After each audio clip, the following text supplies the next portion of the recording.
This is A Different Perspective with Kevin Randle.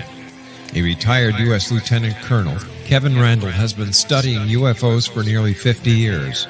Kevin has investigated some of the most famous UFO cases in the world and has been consulted for dozens of documentaries about UFOs.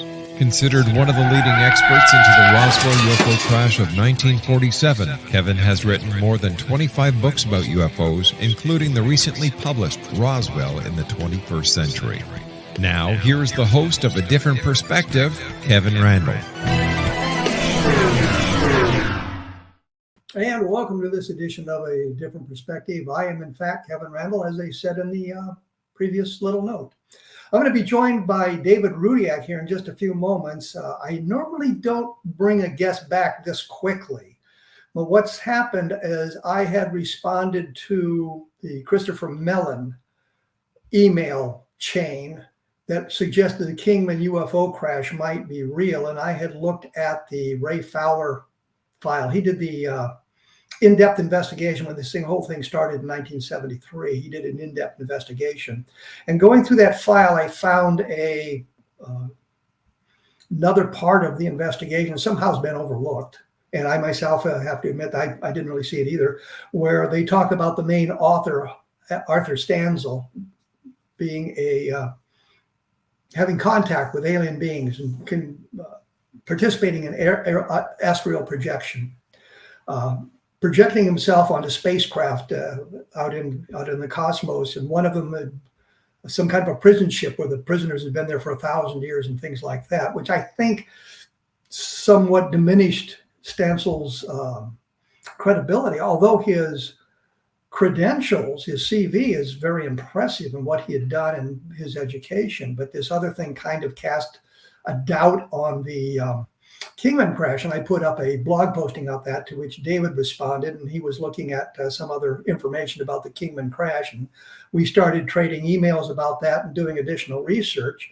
He has gone off in several other directions that somehow relate to this.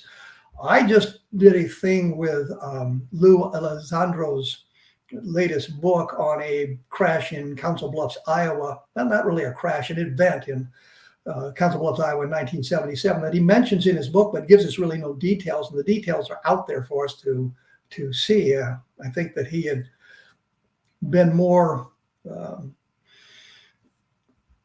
involved in the investigation. We would have had more information, I guess is where I was going with that thing.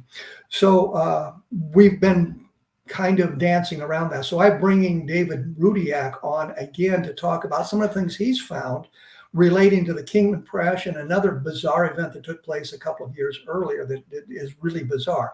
So, David RUDIAK, welcome to A Different Perspective. Yeah, howdy, Kevin. Thank you for having me back. Well, it's always a joy. We never got to mogul last time, and I don't think we will this time. So, well, we're doing Kingman now. Right, so. That's going to take us anyway. In the course of researching Kingman, I came across the work of Harry Drew, who's a historian, and he used to be a museum curator. And apparently he moved to Kingman, and he decided to look into the Kingman crash. And his story was he didn't expect to find anything, but then he found not only evidence of the Kingman crash that's associated with the Arthur Stanzel story, he also found evidence of two other crashes that happened within a week. And his theory was he said the Air Force was testing new long-range radar. They were boosting the power of the radar, and somehow this interfered with these saucers and brought them down. So that's what he attributes to the three crashes. Well, just taking a step away from Kingman for a moment, isn't that also the excuse for the Aztec crash? They were testing radars and brought the things down. Yeah, an interest, since you mentioned Elizondo, he I saw him interviewed by Ross Coulthart, and he said these craft may have an Achilles heel, namely certain, high-powered frequencies, might be capable of bringing them down. He said that.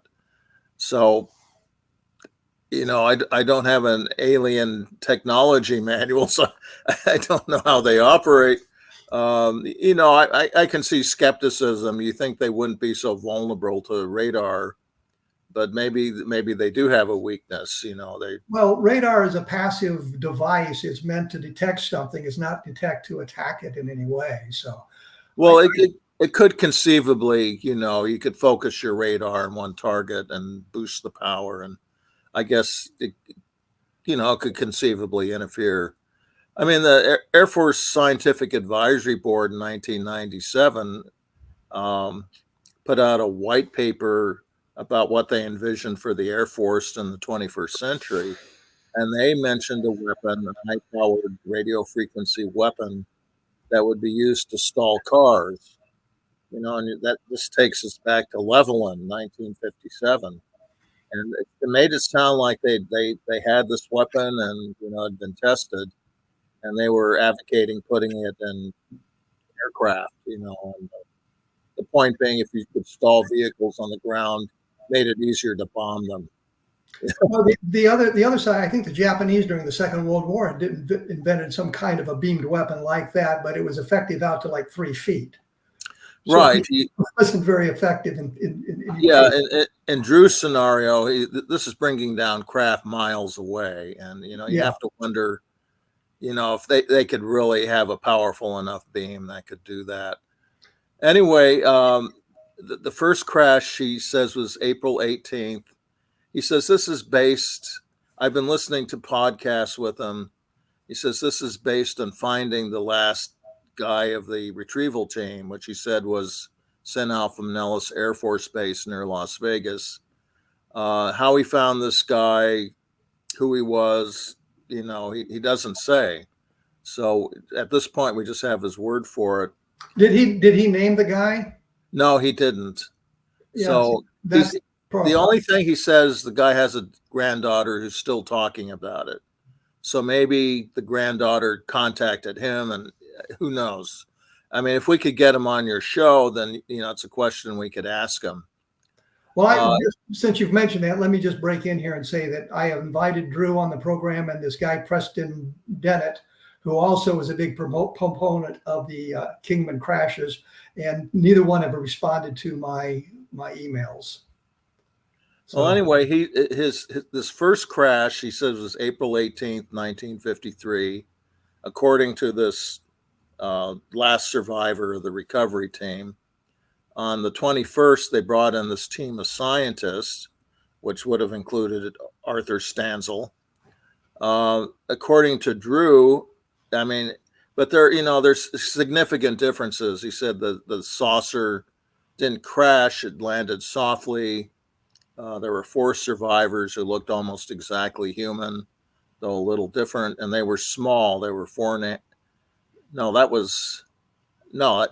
That's true. He said they were 4.5 to 5 feet tall. This ties in with the strange story we're going to be getting to. Then he said there was a field kitchen he found at the site. He located the site. He says he's dated it to 1953. I think he said there was elevated radiation at the site too. Well, I don't understand how he would be able to date the field kitchen to 1953. I don't understand either, and I don't understand. He says it was an Air Force field kitchen, and I don't know if the Air Force used different rations from the Army or the National Guard. It could be that I have newspaper clippings from this 1950 story of this forest fire and the National Guard setting up a field kitchen. So I could imagine they were fighting another fire and they set up a field kitchen out where he found one. I don't know. I don't know if you can date field rations like that. Well, I know the C rations that we had in Vietnam had dates on them, but the dates were kind of irrelevant. Bringing it was sitting around for a few years. Yeah, precisely. So you don't know when that would have been deposited in the Kingman area based on that. It could have come in at any time. Well, anyway, then he said there was a second crash north of Kingman. This first crash, he placed it about 8 miles southeast of Kingman at the base of the Hualapai Mountains, which figures into these stories also. the strange story from 1950. The second crash, he said, was north of Kingman on May 22nd, and this is about 13 miles north. He now takes tours out there, so yeah, he has photos. He left the landmarks. I know exactly where this place is supposed to be. I don't know why he thinks there was a crash there. I mean, I don't know what the evidence is. He said it hit a butte, it skipped off of it and left a scar, which he's seen. But how he knows it was a scar from a crash with a flying saucer, I don't know. And then it broke apart and it landed about 1,000 feet away from where it skipped off. But I know the exact spot, where he's taking these groups. Now that you're talking about the site that Stanzel was allegedly to. No, this is a different. This is the second she said happened.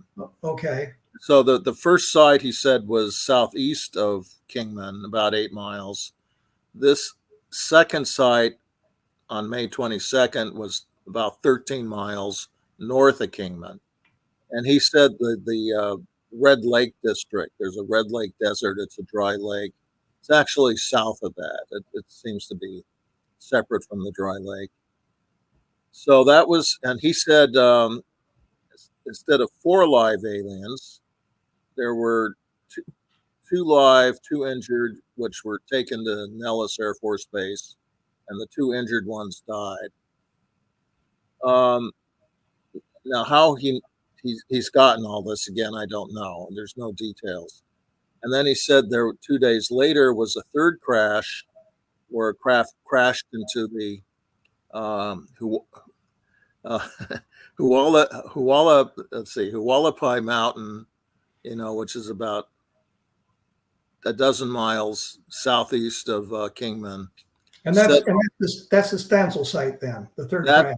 No, this is above the Stanzel site. The Stanzel site was down at the base of the mountains, and this was actually up in the mountains. So what you're saying is these things were raining out of the sky in early 1953. Right. And but there's no mention, I think, in the local newspaper about any of this. Well, Dave, let me break in here because we're going to have to take a break here. You've put up a new website about this at www.roswellproof.com/Kingman-Maine.e. Well, underscore Maine. Yeah, right. Hard to read on this note here. And you've also got one with the same thing, /Kingman, I guess _1950 _newspapers. And then .html at the end. Yeah. Okay. I'll post these on my blog too, so people can link to these websites. And of course, mine is kevinrandle.blogspot.com. I'll be back with David Rudiak here in just a moment. We'll flesh this thing out for you, so please stick around.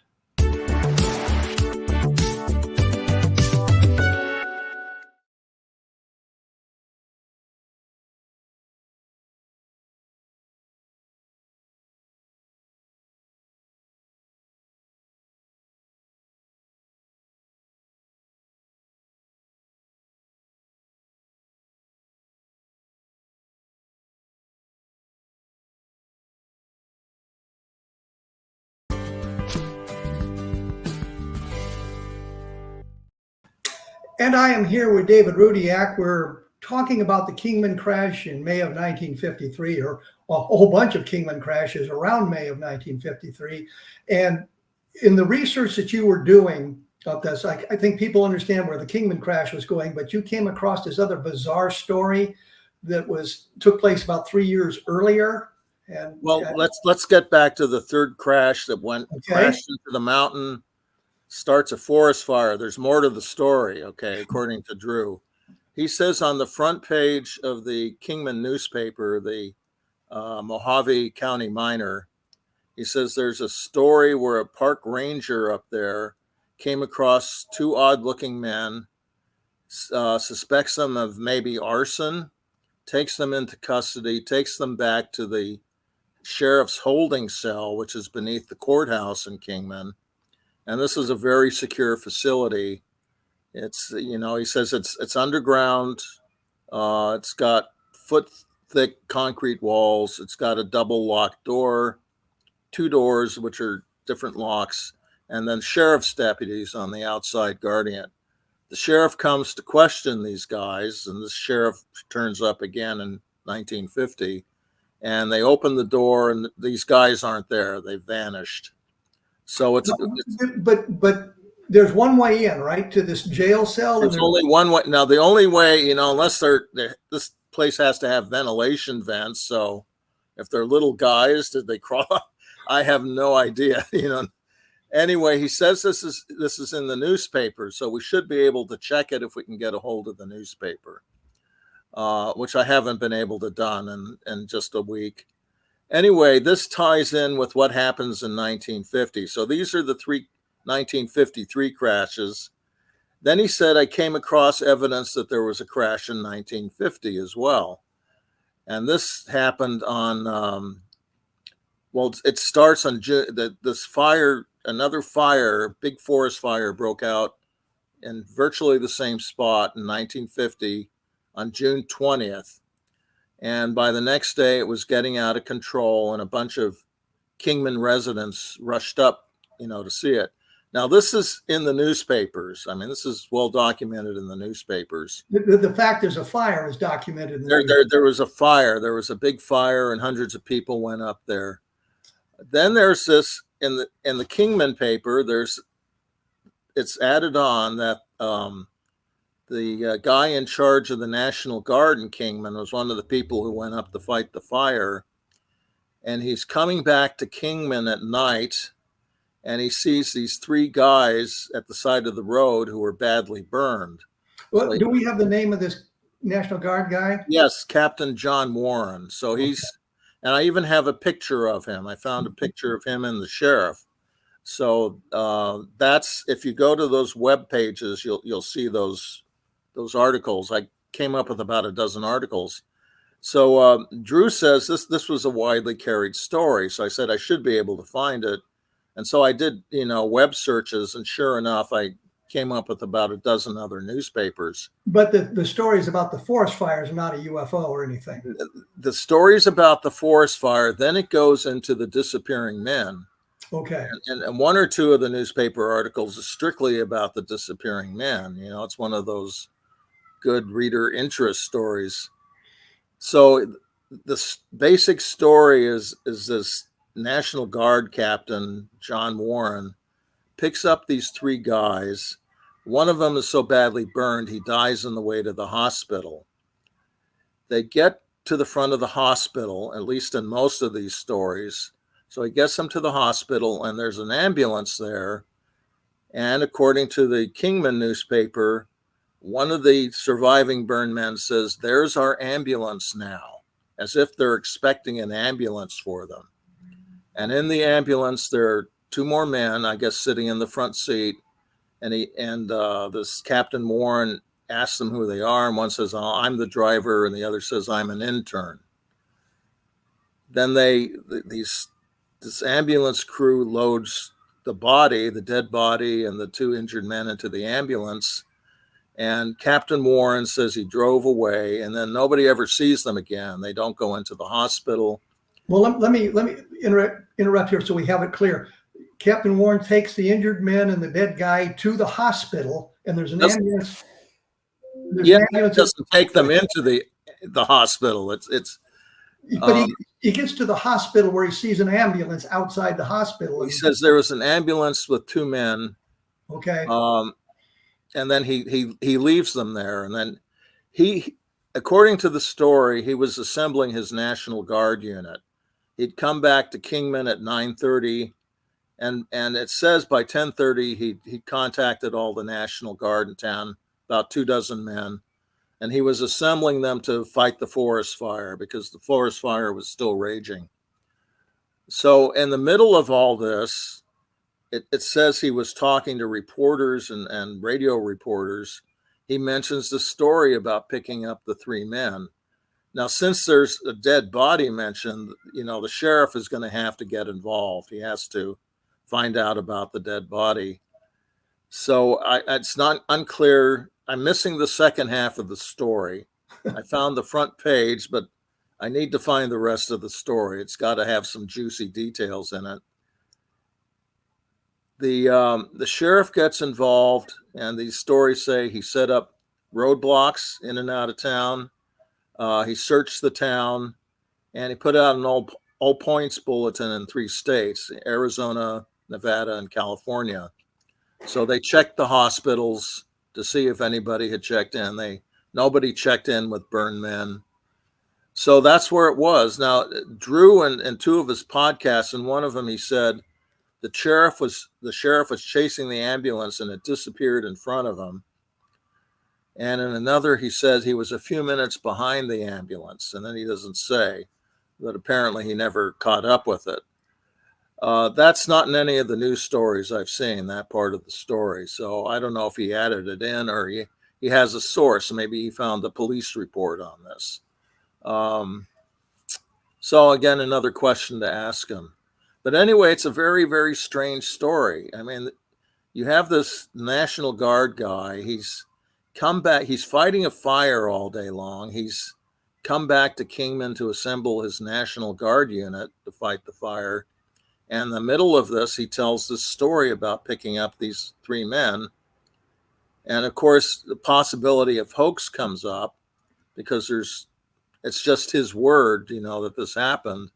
And yet he would lose everything, if this hoax were exposed. He would probably be booted out of the National Guard. Well, there's one thing that I think they factor into part of that is you're talking June 21st of 1950, right? Right. 4 days later, the North Koreans invade South Korea. And that changes the dynamic of the military because now they have to respond to this war that's broken out on the Korean Peninsula. That may have saved, if he is making it up, that may have saved his career. I don't know. It's just something that sparked in my mind given the dates. Yeah. I mean, at some point, there was a lot of UFO activity, including some mass sightings that occurred in the area. That's quite unlike 1953. There wasn't much going on, though. There was a sighting of 8 saucers in Prescott, Arizona on, I think it was May 21st, which was the day Arthur Stanzel said, he was taken to the site. So that was 100 miles away from Kingman. It's not clear how it's related, if at all. Other than it may be off-world craft that we're talking about. And Possibly, yeah. Back to this 1950 story. So it's just, you can verify, Drew is correct. This was a widely carried story. It certainly was in the newspapers, including the local paper. And it's kind of puzzling, what happened. I seriously doubt a hoax, and yet I can't think of a good, plausible alternate story, conventional explanation.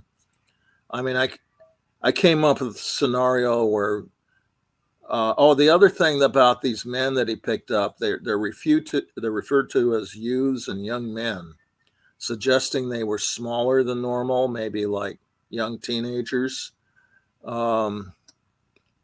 But it doesn't give any other description of them, not in the stories that I have. So again, you're talking about small men, sort of an odd situation where they're found, just like in 53, where this ranger picked up 2 men near this fire in 53, and then they vanished. And then these men vanish as well, along with the ambulance. So we do have in 50, we do have many reports of UFOs in the area at that time. Yes. And in so, fact, on the same day that the fire broke out, which was June 20th, there was a report of 2 over in Flagstaff, Arizona, which is about 130 miles east of Kingman. And that was seen by 5 people. And he said they had a dark spot in the center. They looked metallic. And then they rose above the smoke of forest fires, and one disappeared to the east and one to the northeast. but it was the same day that the fire broke out. Which does not necessarily mean the two events are related. Absolutely not, But then on the 21st over in California in the early morning hours was a famous UFO incident at Hamilton Air Force Base, north of San Francisco. And do you know the one I'm talking about? Yes. There were 3 control tower operators, and they said the saucer with, which was roaring and trailing a blue flame, I think circled around the base 3 to 5 times. I would have said when you're saying it's roaring and it's trailing a blue flame, I'm thinking immediately meteor, because meteors can do that. They do make a loud sound when they're lower in the atmosphere, and they can trail blue stuff. I think they said this circled around them. But if it circled the field, that went away, and then it kept approaching the base. Yeah, that kind of rules out meteor. Yeah, exactly. And I came across, about 24 hours later, down in the Central Valley, there was a judge who said he couldn't sleep. He went outside and he saw a roaring saucer, with another smaller saucer doing acrobatics around it. This was in, was it Visalia? I forget. Shafter, California.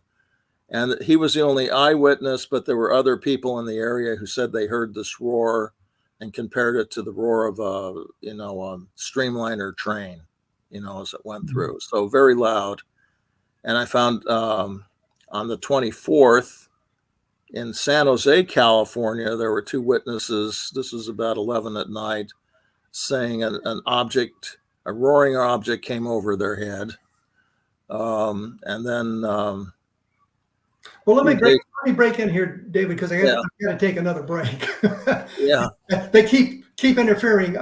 Once again, his website is roswellproof.com/Kingman_main.html and roswellproof.com/Kingman_1950_newspapers.html. So you'll be able to see those. And as I say, I'll try to get those up on my blog, so anybody who wants to follow the lead can get there and take a look at the newspaper articles. So what you've done is document this bizarre story, which doesn't mean it's true, but right, exactly. The story was there. I've got to take a break. We will be back right after this, so please stick around.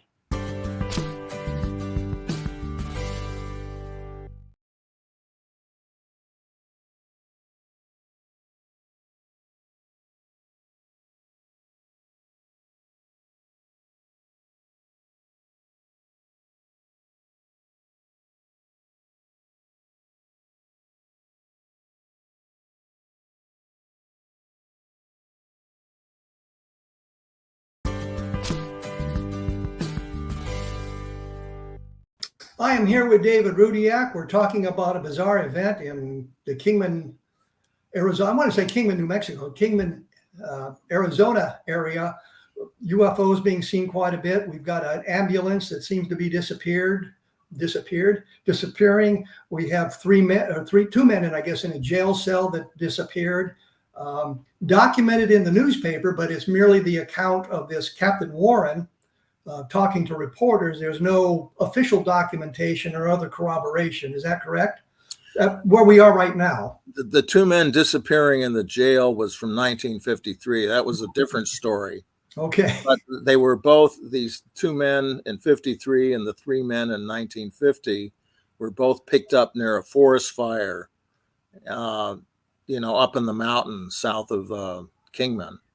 So and they were both referred to as being small men or, strange looking in some way. It's unclear. But you haven't had an opportunity to take a look at any official records of this thing, that the sheriff may have produced a police report or anything. Well, you haven't had an opportunity to see anything like that yet? Well, no, absolutely not. There just hasn't been time. And I would hope Harry Drew, in the course of going through, he says he's been through all this documentation. Maybe he looked that stuff up and he has it. That would save us a lot of time. I was bothered by in some of the stories I read with Harry Drew and Preston Denman talking about documentation at the museum there in Kingman, Arizona. But as near as I can tell, that documentation begins with Ray Fowler's file, and I don't know how extensive it is. I don't know if they have the whole file there, which would be an interesting question to get answered. And if there's other documentation other than newspaper reports and maybe personal remembrances of this kind of thing. But I haven't been able to get to Kingman to do that yet. Well, Drew says he's found eyewitnesses to some of this stuff. I don't know who they are again. They were old timers. So again, we don't know who the witnesses are. We don't know what they said. We're getting to the point where we are in the Roswell case where all the primary witnesses are gone. And we're getting to that point here where they may all be gone if there are primary witnesses, but I'm still not convinced there was a crash in Kingman, but that's just me.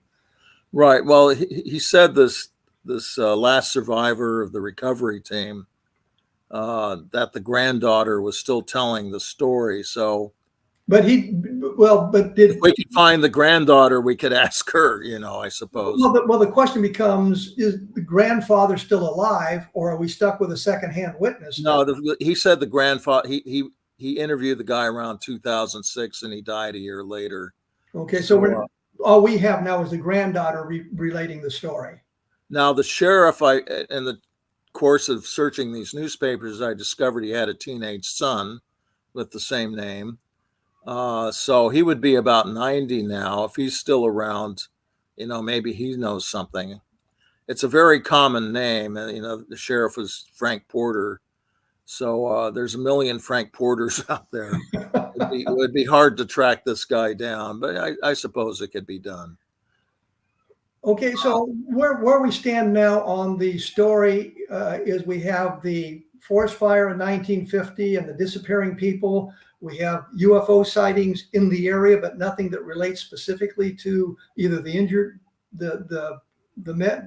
men or the fire that relates to UFOs, which was badly. Well, there were a lot of UFO sightings. I mean, the one I've researched the most was in June 24th. And this occurred almost simultaneously when the White House learned of the Korean invasion. And so I've had this theory that maybe some of these spectacular events are tied in with world affairs.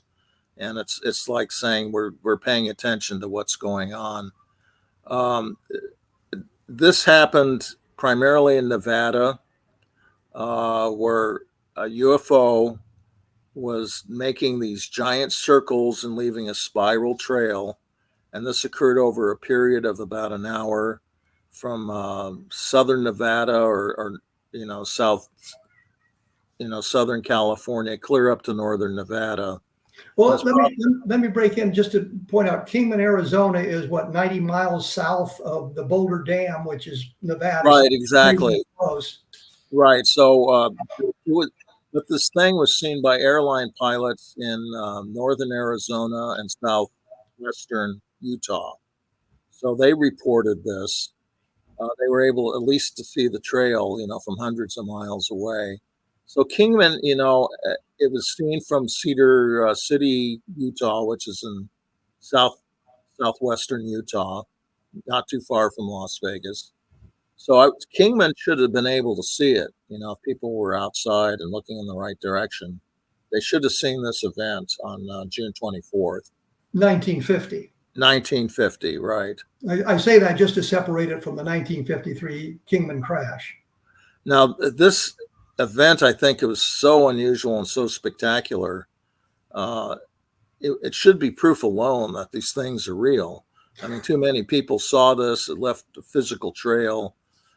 I can't think of any remotely plausible conventional explanation.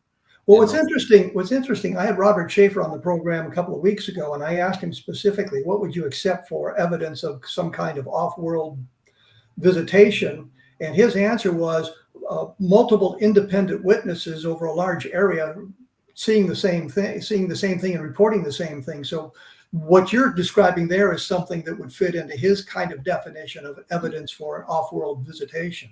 Yeah, exactly.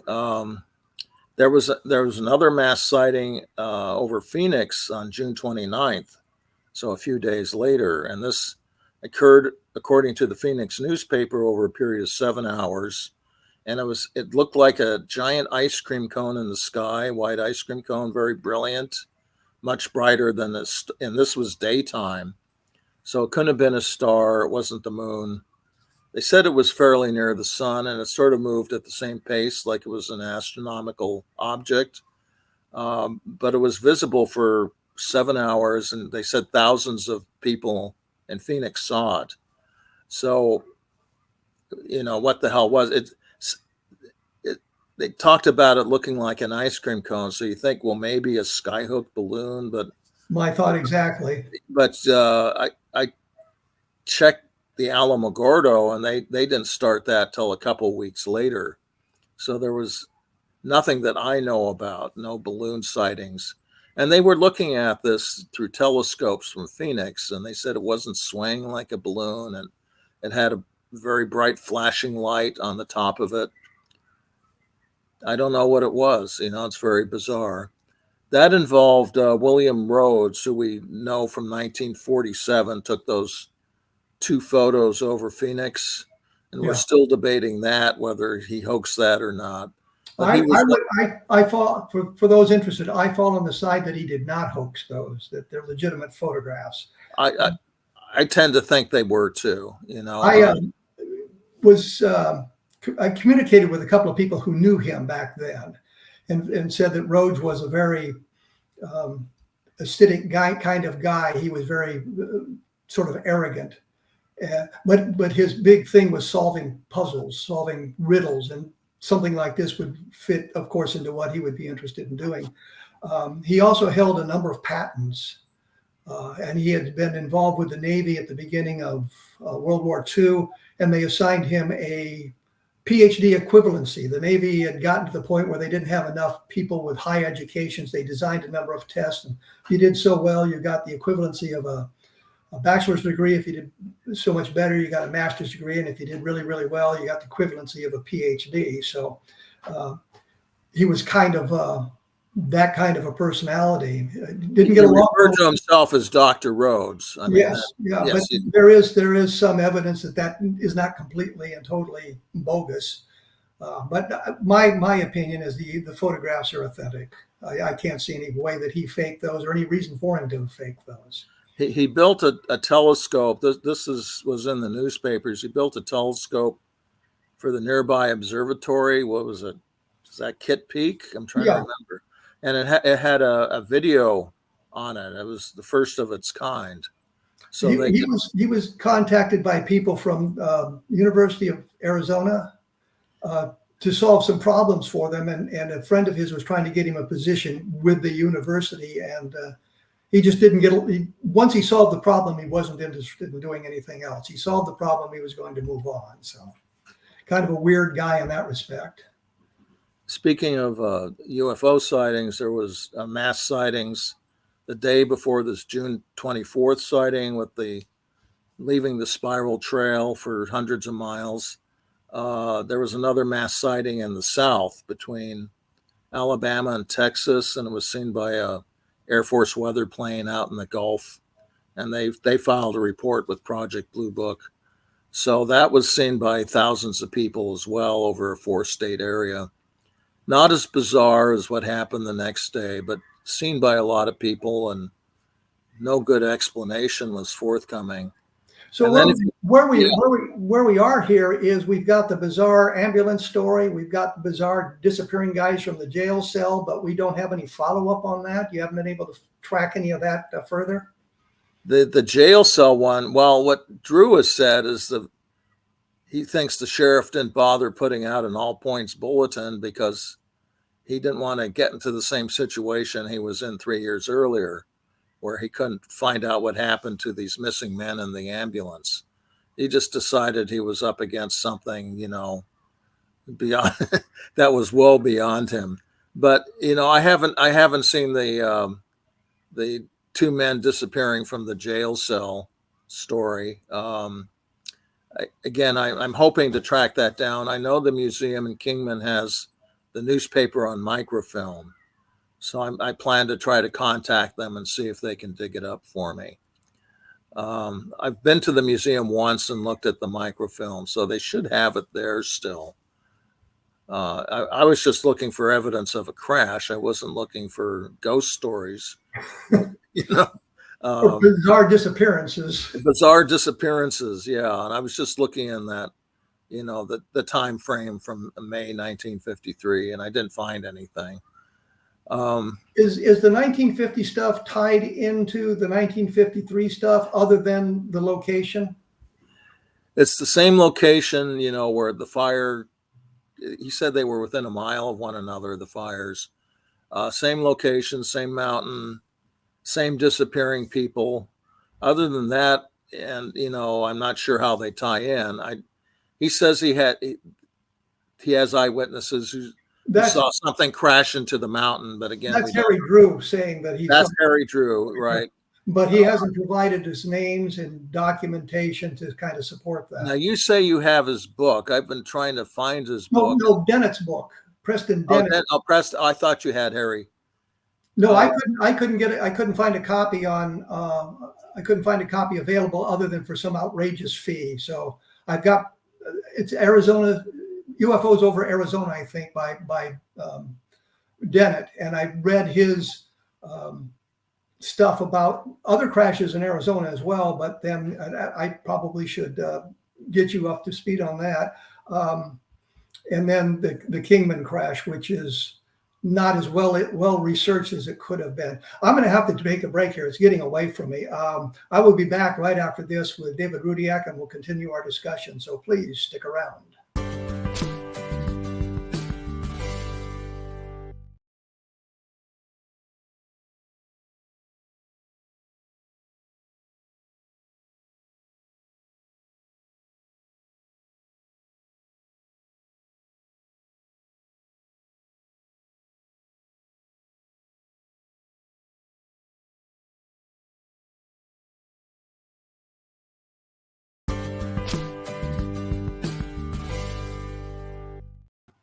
And once again, I'm joined by David Rudiak. He living in California, me nowhere close to California.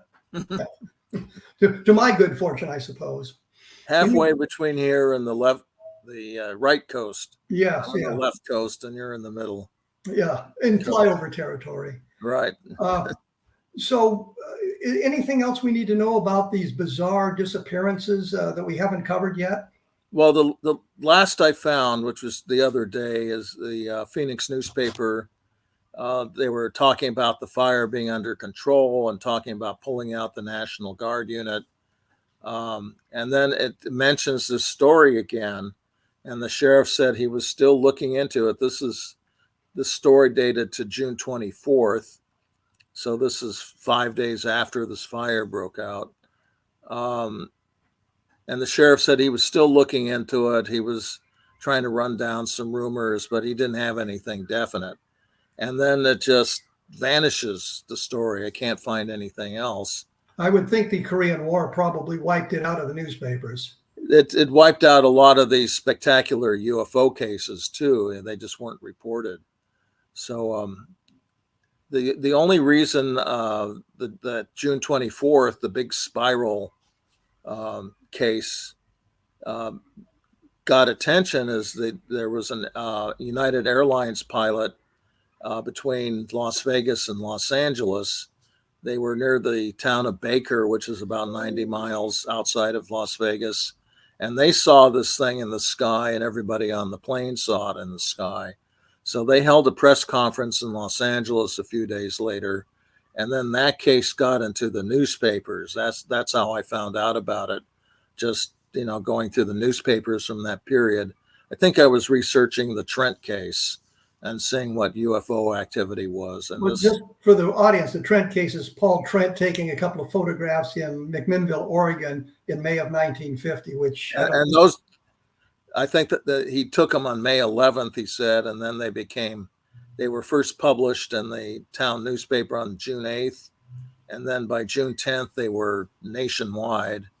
And then Life magazine came out with the photos. I think right around when this Kingman thing happened, what was it, June 21st or 22nd was the Life magazine where they published the Trent photos.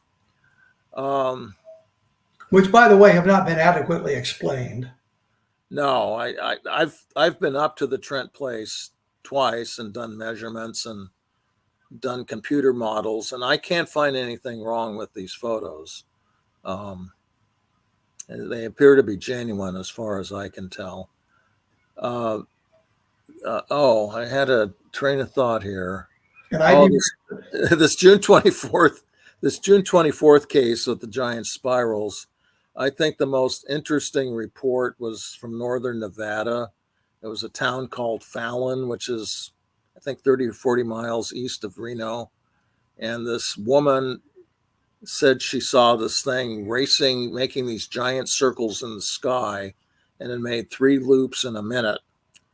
And then her husband, who wrote for the newspaper, and the sun came out, and they witnessed this. The object had departed by then, but they saw this, these huge spirals, and he estimated them being 10 miles across. So I did the computation, and it came out that if those numbers were accurate, about a 10 mile in diameter and 3 circles in a minute, this thing was going 5,600 miles an hour. He wrote a column, for the paper, and I've just tracked down the son, and I'm going to try to contact him. He's still around, I think, and see if he remembers the incident. And what I'm hoping is somebody took a picture at some point. I haven't made, there are no pictures, in any of the newspaper articles. Well, what you have to remember, we're talking 1950 here, and it's not like the today's environment where everybody's got a really good camera with them at all times in their phones. So. And this was also at sort of sunset and twilight, so the light wasn't so great. So maybe now, when you say it was 10 miles in diameter, you're talking about the smoke trail left by the object, not the object right. 10 miles in diameter. Right, exactly. The airline pilots, there were a bunch of them in the air and on the ground. A lot of pilots on the ground. So there's a lot of CAA control operators all over the place. Well, I'm going to change the They estimated the altitude at above 50,000 feet, most of them. So it was way up there. Well, I'm going to change the course of the conversation here because we just have a couple of minutes left. And you had some comments about Lou Alessandro's book, or you had taken a look at, you had some. Well, I haven't seen the book yet. I've been listening to the interview that Ross Coulthart did with him. And then Coulthart and Bryce Sobel have a show, Need to Know, and they were discussing it. So Elizondo said there was a Roswell crash.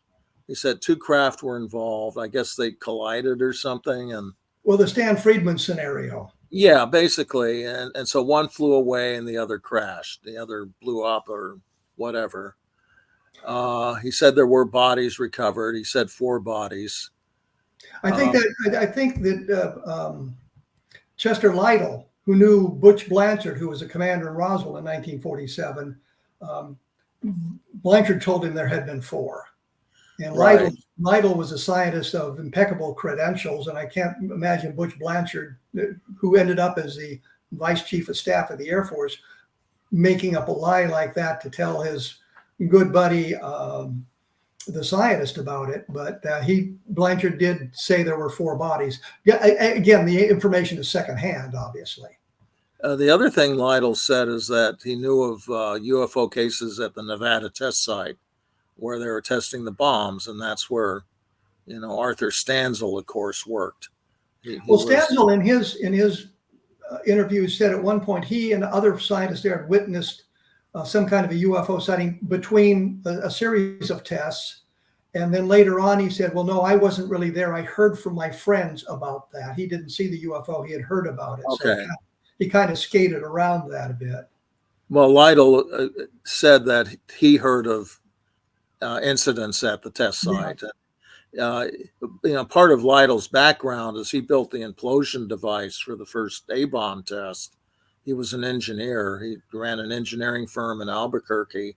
And then afterwards, he was employed, by the Department of Energy, which is now well, it was the Atomic Energy Commission back then. Now it's the Department of Energy. So he was involved in maintaining the nuclear arsenal. So you can see he might be privy to information like this. He said he also knew where bodies were held at Wright-Patterson. He knew where the building was. Well, to take a detour from that for just a moment, when I spoke to General Exxon, who is the base commander at Wright-Patterson in the 60s, he told both Don and me on separate occasions that one of the bodies had gone to probably Lowry Air Force Base in Denver because the Army held a mortuary service there in 1947, and they were trying to figure out a way to preserve the bodies, which, of course, you've got a biological sample from another world. You're going to want to preserve it. Find ways to preserve it because you don't know if you're ever going to get any more samples like that. Right. How is that related to what was the big hospital there?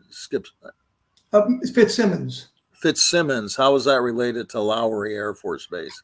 Fitzsimmons is an Army hospital. Lowry was it was an Army airfield at the time, but it became an Air Force base. And other than being military organizations, I don't think there was any real relationship there.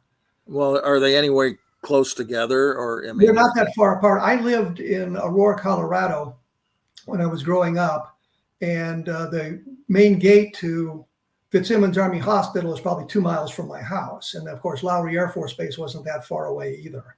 So okay. They were co-located, but they were two separate installations, one of them being Air Force, one of them being Army. I'm sure there was coordination between the two at the time, but Lowry is now no longer there, but Fitzsimmons. I was researching another a nurse who her sister said was involved in the Roswell aliens and somehow, but she worked at Fitzsimmons Army Hospital. So maybe that was the connection. I was wondering if it was such a large hospital, whether the mortuary service was there. And maybe that's what General Exxon was. But this was at Lowry Air Force Base, you're saying?